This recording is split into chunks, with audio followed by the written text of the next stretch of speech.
Hello नमस्कार दोस्तों।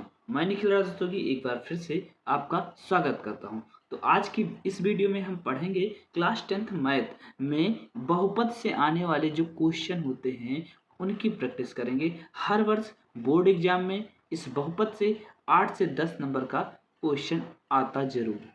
तो अगर इन टॉपिक को क्लियर कर लिए तो आपके 8 से 10 नंबर बोर्ड में पक्के हैं। तो आप इसे ध्यान से देखिए, पूरा वीडियो देखिए ताकि आपका कोई भी पेपर में बहुपद से सवाल आए तो छूटे ना। देखिए पहला ही क्वेश्चन क्या है, किसी बहुपद px के y बराबर px का ग्राफ नीचे आकृति में दिया गया है।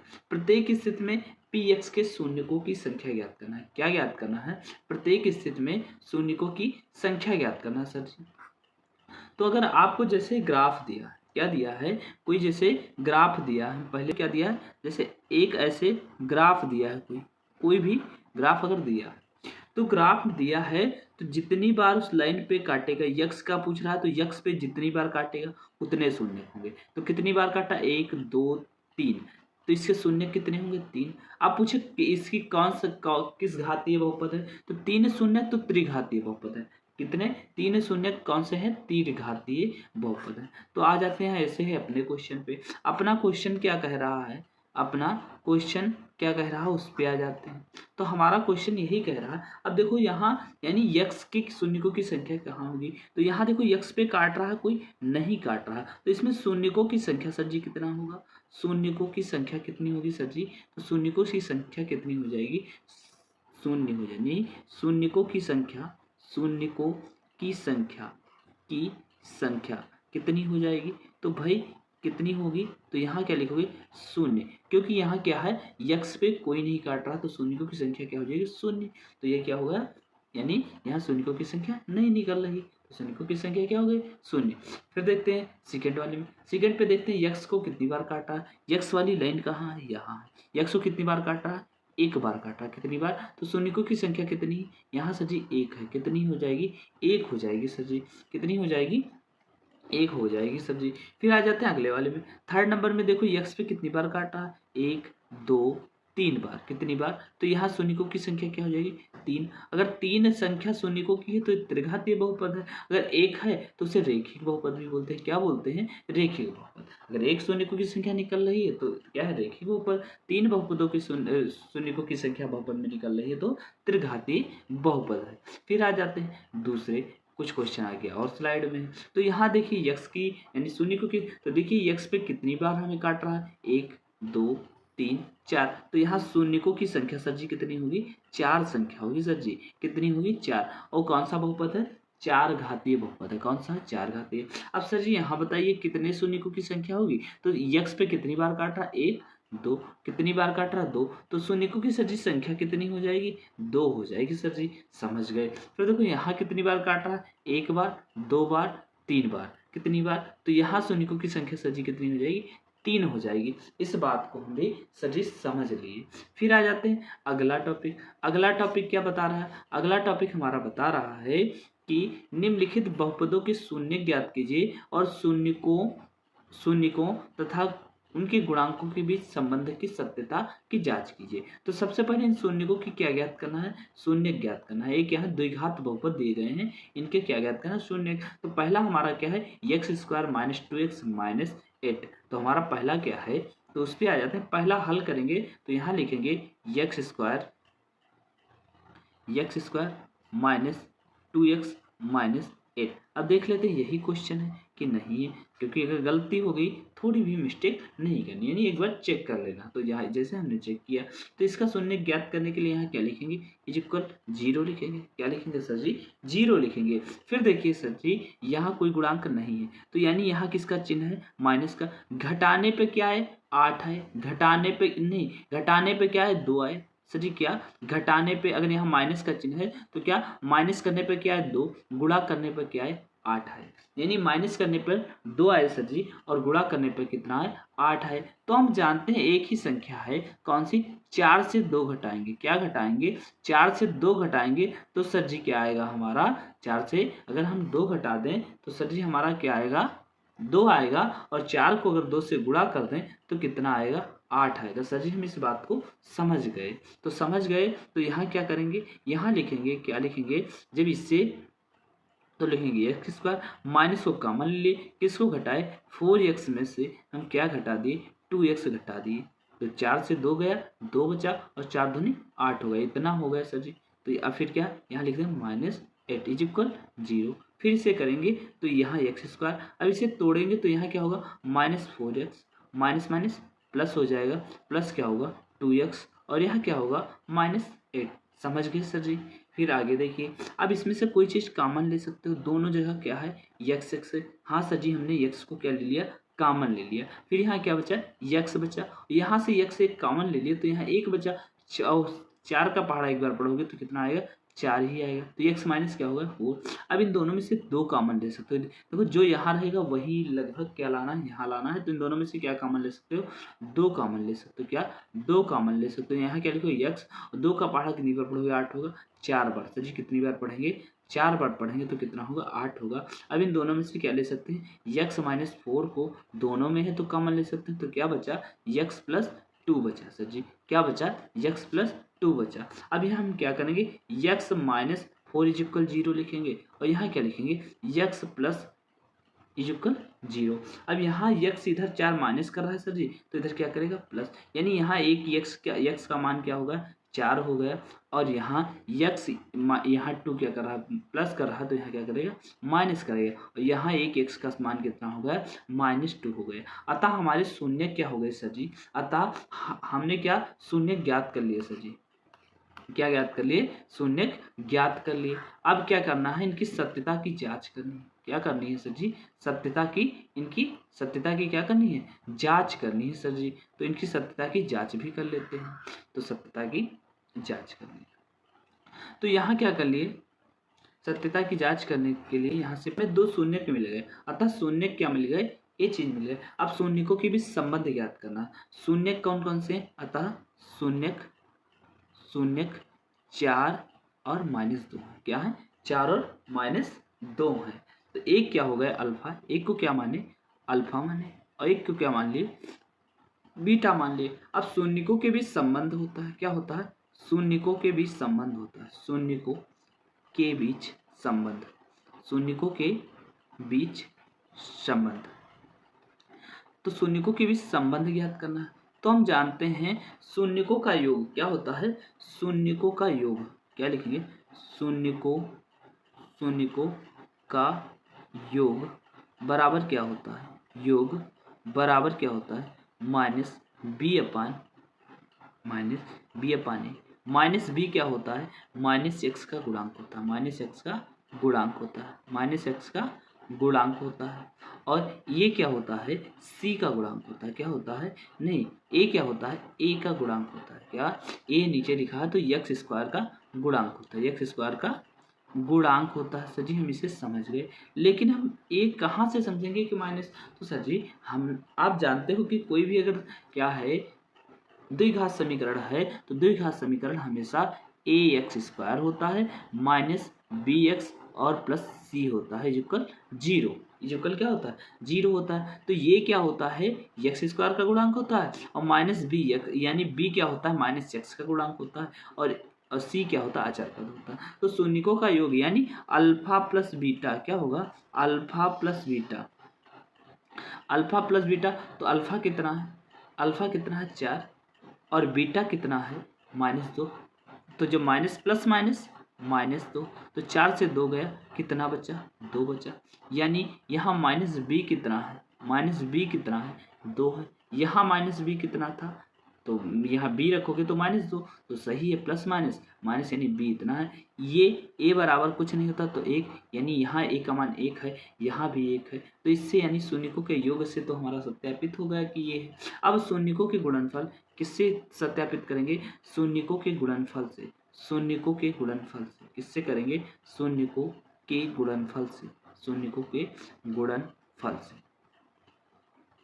तो शून्यकों का गुणनफल क्या होता है? गुणनफल बराबर होता है सी बाई ए। सी क्या होता है? अचर पद होता है सर जी। क्या होता है? अचर पद होता है। सी क्या होता है सर जी? अचर पद। और ए क्या होता है? यक्स स्क्वायर का गुणांक होता है। क्या होता है सर जी? यक्स स्क्वायर का गुणांक होता है। इतना सर जी समझ गए।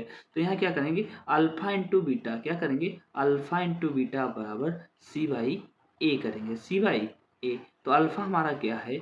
4 है और बीटा कितना है? -2। तो कितना हो गया? -8 हो गया। तो सी हमारा कितना है? -8 है सर जी। ये सही हो गया। ये भी क्या हो गया? सत्य हो गया कि ये सी बराबर -8 है। ए बराबर कुछ नहीं था, कुछ नहीं होता तो 1 होता। यहाँ भी कुछ नहीं है तो 1 है, लेकिन तो क्या हो गया? यही सत्यापित हो गया। फिर आ जाते हैं सर जी दूसरा सवाल क्या था? दूसरा सवाल भी तो हल करना है। दूसरा क्या था?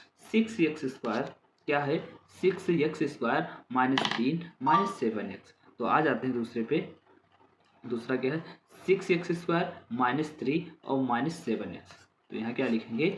6x²। तो पहला क्या है? दूसरा क्या है? यहाँ क्या है? 6x² -3 और -7। यही है क्वेश्चन, यही है। तो इसके शून्य ज्ञात करें। शून्य ज्ञात करें तो इज इक्वल हम क्या रख देंगे? 0 ज्ञात। शून्य निकल आएंगे जब तक 0। तो समीकरण बन गया। तो अब क्या करना है? इसको पहले सीक्वेंस वाइज लिखो। सीक्वेंस वाइज में क्या होता है? तो हम जानते हैं कोई पहले ax² लिखा होगा, फिर क्या होना चाहिए? -bx होना चाहिए, फिर क्या होना चाहिए? c होना चाहिए। तो एक ऐसा द्विघात समीकरण। तो x² तो हमारा पहले लिखा है, तो यहाँ क्या होगा? 6x²। अब यहाँ x होना चाहिए, तो यानी x वाले पार्ट को हम आगे कर लेंगे और इसको क्या कर देंगे? पीछे कर देंगे। सर जी हम समझ गए। अब देखो, जो अगर यहाँ कोई x² का गुणांक है तो डायरेक्ट यहाँ गुणा करके देखना कितना आ रहा है? क्षेत्रिक 18। गुणा मन में करना है, यहाँ लिखना नहीं है। कितना है? क्षेत्रिक 18। यानी यहाँ क्या है? घटाने पर तो 7 आए, गुणा करने पर क्या है? 18 है सर जी। कितना आए? सर जी 18 आए। और गुणा यानी घटाने पर कितना आए? 7 आए, गुणा करने पर 18 आए। तो सर जी हम जानते हैं 2 9 कितना होता है? 18। 2 का पहाड़ा 9 बार पढ़ेंगे, कितना होगा? 18। और 9 से 2 घटा देंगे तो कितना होगा? 7 होगा सर जी। कितना होगा सर जी? 7 होगा। तो हम समझ गए सर जी। क्या यहाँ क्या करेंगे? ये करेंगे, यानी 9 से 2 को घटा देंगे। तो सबसे पहले यहाँ क्या करेंगे? 6x² माइनस को कॉमन लेंगे, यहाँ क्या लिखेंगे? 9x और माइनस क्या कर देंगे? माइनस क्या करेंगे? 2x करेंगे तभी तो होगा 7x। और यहाँ क्या? -3 इज इक्वल 0। हमने यहाँ से क्या किया? सबसे पहले ब्रैकेट को तोड़ा तो क्या होगा? -9x और माइनस माइनस क्या हो जाएगा? प्लस हो जाएगा। यहाँ क्या होगा? 2x -3 is equal 0। अब इसमें इन दोनों में से सबसे पहले तो हम x को कॉमन ले सकते हैं। अब जानते हैं 6 और 9 दोनों के पहाड़े में 3 के पहाड़े में आता है, तो 3 इसमें कॉमन हो सकता है। यानी अब 3 का पहाड़ा कितनी बार पढ़ोगे? 6 होगा सर जी। 2 बार पढ़ेंगे और इसमें से x एक ले लिया तो कितना बचा? x बचा। अब यहाँ 3 का पहाड़ा कितनी बार सर जी पढ़ेंगे? तो 9 होगा, 3 बार पढ़ेंगे सर जी। और एक x था, एक ले लिए तो कितना? 1 बचा। 1 से गुणा हो गया तो 3 का 3 ही बचा। यानी जो चीज़ अगर एक ही है उसे ले लिया जाए तो वहाँ 1 बचेगा। और 3 भी ले लिए तो 3 3 का 9, 1 3 से गुणा करेगा तो क्या हो जाएगा? 3 होगा। फिर यहाँ क्या लेंगे सर जी? जो चीज़ यहाँ है वही चीज़ यहाँ होना चाहिए। देखो सेम चीज़ मिल रहा, और जब सेम मिलता है तो यहाँ क्या लिख लें? एक क्या लिख लें? यहाँ जो कॉमन क्या हो गया? 1 हो गया। और यहाँ क्या होगा? 2x -3 is equal 0। अब देखो ये चीज़ क्या है? सेम है दोनों में, और यहाँ प्लस का है तो दोनों अलग से हो गए। तो ये अब इसमें से कॉमन क्या ले लिए? 2x -3 को क्या ले लिए? कॉमन ले लिए। जब यहाँ से इन दोनों से कॉमन चला गया तो यहाँ क्या बचा? केवल क्या बचा? 3x। क्या बचा? 3x और +1 बचा। इज इक्वल क्या कर दिए? 0 कर दिए। तो यहाँ से हम निकालेंगे तो निकालेंगे 2x -3 बराबर 0। तो यहाँ निकालेंगे x बराबर 3, इधर क्या कर रहा है? माइनस, इधर क्या करेगा? प्लस। 2 इधर क्या कर रहा है? तो गुणा, इधर क्या करेगा? भाग करेगा। तो यहाँ x की एक वैल्यू क्या मिल गई? 3/2 मिल गई। तो दूसरी क्या सर जी निकलेगी? दूसरी क्या थी? 3x +1 is equal 0। तो यहाँ क्या लिखेंगे? x बराबर, ये क्या कर रहा था? प्लस, इधर क्या करेगा? माइनस करेगा। और 3 इधर क्या कर रहा था? गुणा कर रहा था। इधर क्या करेगा? भाग करेगा सर जी। क्या करेगा? भाग करेगा। तो इतना चीज समझ गए। यानी शून्य किसके मिल गए? क्या मिल गए? 3/2 और -1/3। अब देखो इसके शून्यकों के बीच क्या करना है सर जी? हमें इसके शून्यकों के बीच संबंध बताना है। क्या बताना है सर जी? इनके जो शून्यक हैं उनके बीच संबंध बताना है सर जी। तो संबंध को बताते हैं। तो संबंध को बताने के लिए सबसे पहले इनके बीच में क्या कर दें, एक लाइन ड्रा कर दें, जिससे क्या ना हो, मिक्सअप ना हो जाए सर जी। क्या ना हो जाए, मिक्सअप ना हो जाए सर जी। हो गई हमारी लाइन। अब देखो,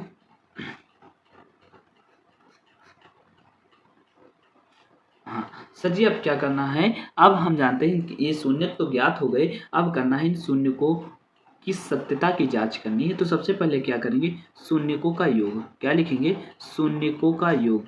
तो शून्यकों का योग सर जी कितना होता है, तो यहाँ लिखेंगे शून्यकों का योग। शून्यकों का योग क्या होता है, alpha plus beta. Alpha plus beta बराबर क्या होता है, माइनस बी बाई ए। यानी बी क्या होता है, माइनस बी क्या होता है, यक्स का गुणांक। तो यक्स का गुणांक 7 है, तो यहाँ 7 आना चाहिए।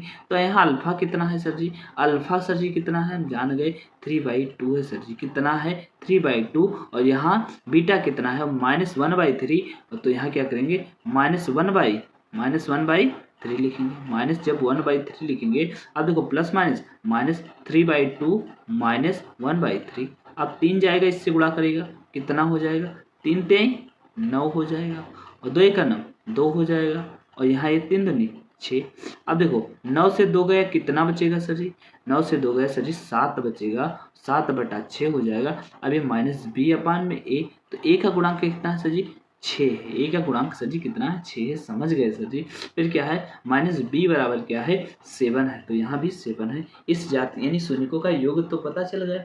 अब यहाँ क्या करेंगे, शून्यकों का गुणनफल। क्या करेंगे, शून्यकों का गुणनफल करेंगे सर जी। तो यहाँ लिखेंगे शून्यकों का गुणनफल, शून्यकों का गुणनफल, शून्यकों का गुणनफल की बात हो रही है। तो शून्यकों का गुणनफल क्या होगा, तो शून्यकों का गुणनफल क्या होता है, अल्फा इंटू बीटा बराबर c/a। तो हमारा अल्फा क्या है सर जी, अल्फा 3/2 है, और बीटा क्या है 1/3 है सर जी। 3 से 3 यहाँ गायब ना करो, यहाँ गुणा कर दो, क्योंकि इसमें काटोगे तो वहाँ नहीं आएगा। तो यहाँ क्या हो जाएगा, 3 दूनी 6 हो जाएगा। क्या हो जाएगा सर जी, 3 दूनी 6 हो जाएगा, और यहाँ क्या होगा, 3 कनम 3। तो यहाँ सी क्या है, सी क्या है सर जी, -3। सी यहाँ भी क्या है, -3। ए क्या है, 6, यहाँ भी क्या है 6। तो यहाँ सत्यता की जांच हो गई, और यहाँ इसके नीचे लिख देना, यही सिद्ध करना था, यही सिद्ध करना था। तो ये चीज हो गई। अब आ जाते हैं थर्ड क्वेश्चन पे, इसी के किस पे आ जाते हैं, थर्ड क्वेश्चन पे आ जाते हैं। तो थर्ड क्वेश्चन क्या कहता है, t² और -15 क्या निकालना है, t² और -15 के शून्य निकालने हैं। तो क्वेश्चन थर्ड नंबर क्या है, t² -15 के क्या निकालने हैं, क्या निकालने हैं, शून्य निकालने हैं। -15 के किसके हैं, -15 के किसके, -15 के शून्य।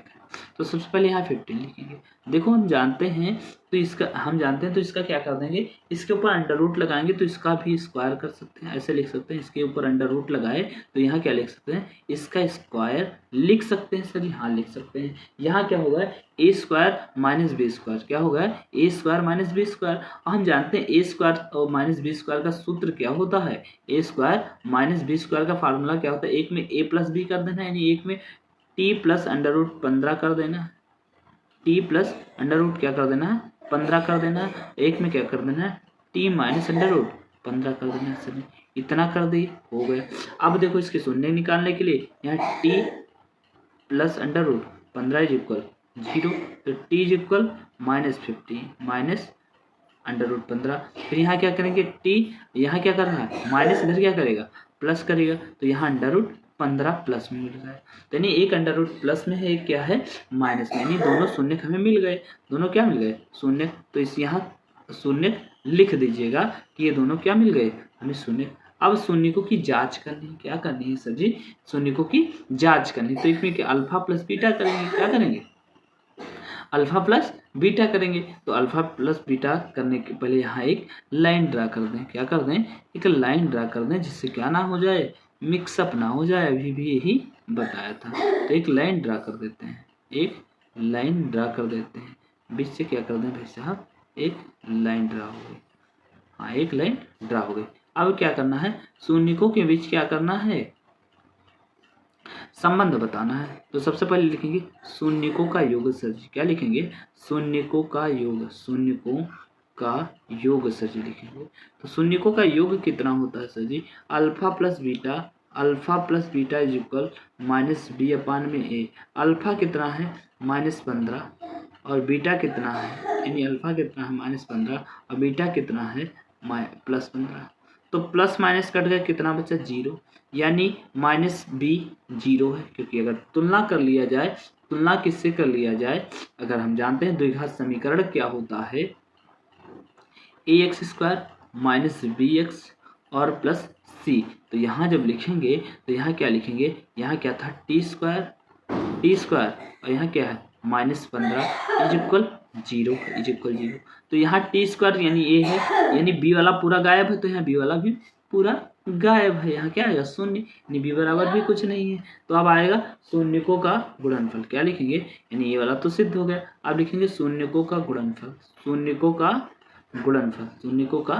गुणनफल लिखेंगे। तो शून्यकों का गुणनफल सर जी क्या होता है? हम जानते हैं alpha into beta is equal क्या होता है? c/a होता है सर जी। क्या होता है? c/a। अल्फा हमारा कितना है सर जी? अल्फा हमारा क्या है? √15 है। अल्फा क्या है? √15 और बीटा क्या है? √15। अब 15 एक जैसे हैं, √15 का एक जैसे हैं, तो √15 का स्क्वायर हो जाएगा। क्या हो जाएगा? √15 का स्क्वायर हो जाएगा। और यहाँ माइनस का माइनस, स्क्वायर से अंडर रूट कट जाएगा। क्या बचा? -15 बचा। तो c बराबर क्या होगा? -15। तो c बराबर तो -15 हो ही गया। a बराबर 1 लिखो या ना लिखो, तो 1 है। तो इस चीज़ को भी हमने सिद्ध कर दिया। अगर आपको वीडियो पसंद आई है तो आप इस वीडियो को लाइक कर दें, हमारे चैनल को सब्सक्राइब कर लें, ताकि जो हमारी वीडियो आए आप तक उसकी नोटिफिकेशन जल्द से जल्द पहुंच सके।